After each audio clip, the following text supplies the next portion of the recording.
भगवान ये देखो शेष भगवान जैसा है जी यहाँ का। और ये शेष झील है, इसमें कभी कभी भगवान शेष के दर्शन होते हैं, अनंत नारायण के। ऐसा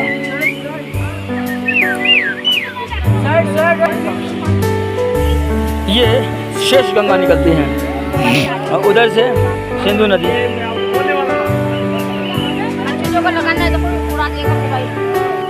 जय बद्री विशाल। मैं आपको एक चीज दिखाता हूँ, ये पाषाण के को देखिए, ऐसा लग रहा है अस्थि है किसी की। यहाँ पर भगवान शिव ने ग्रंथों के आधार पर एक दैत्य का वध किया था, तो वो इतना विशाल काय था, उसकी अस्थियां यही रह गई। तो आज भी ये बात करता है, देखो हमारी अस्थियां जिस प्रकार से होती हैं दिमाग की अथवा शरीर की, उस प्रकार से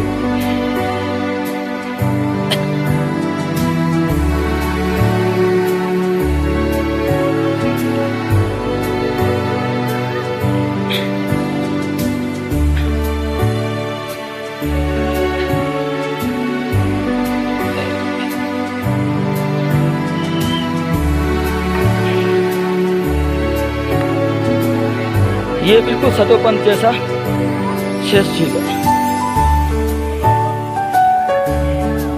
कथा आती है जब भगवान शिव ने माँ भवानी को श्री अमर कथा यानी राम कथा या भागवत कथा सुनाई, तो शेष जी को इधर जो नाग में गले में है भगवान के, तो इधर भेज दिया, तो वो इधर आके विराजमान हो गए।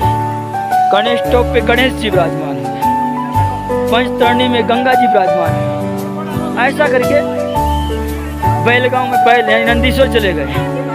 इस प्रकार से भगवान शिव ने सभी को भेज दिया।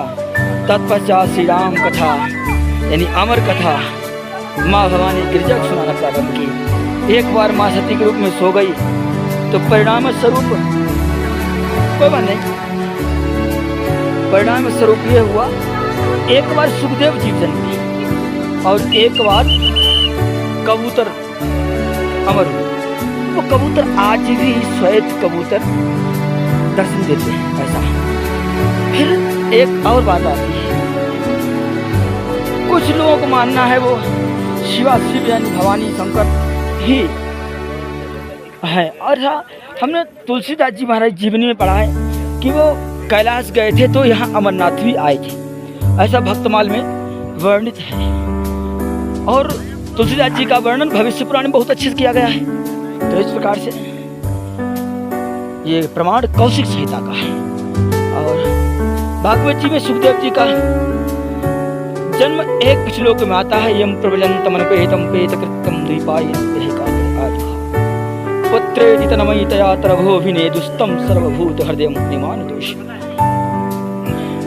यानी उन भगवान सुख को प्रणाम करता हूँ जो भगवान वेदव्यास के पुत्र हैं, जो जन्म लेते ही प्रव्रजंत यानी संन्यस्त हो चुके हैं। ऐसे भगवान वेदव्यास को प्रणाम किया गया है।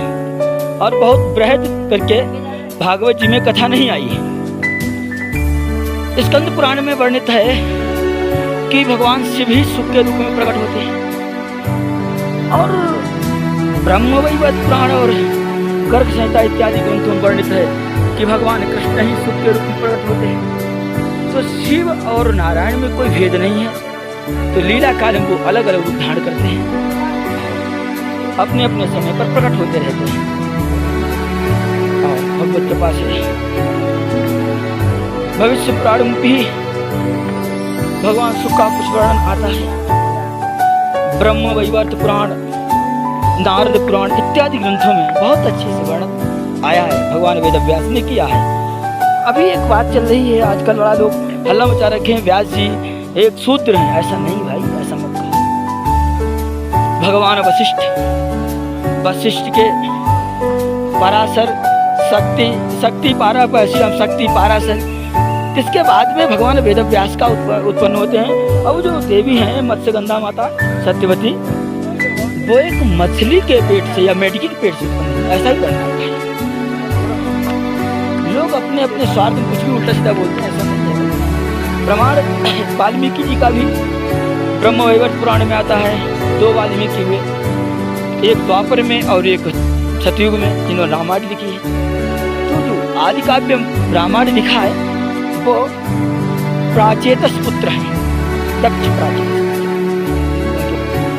और जो वाल्मीकि हैं, महाभारत में नारायण भैया, महाभारत में वर्णन आता है कि जैमिनी अश्वमेध पर्व में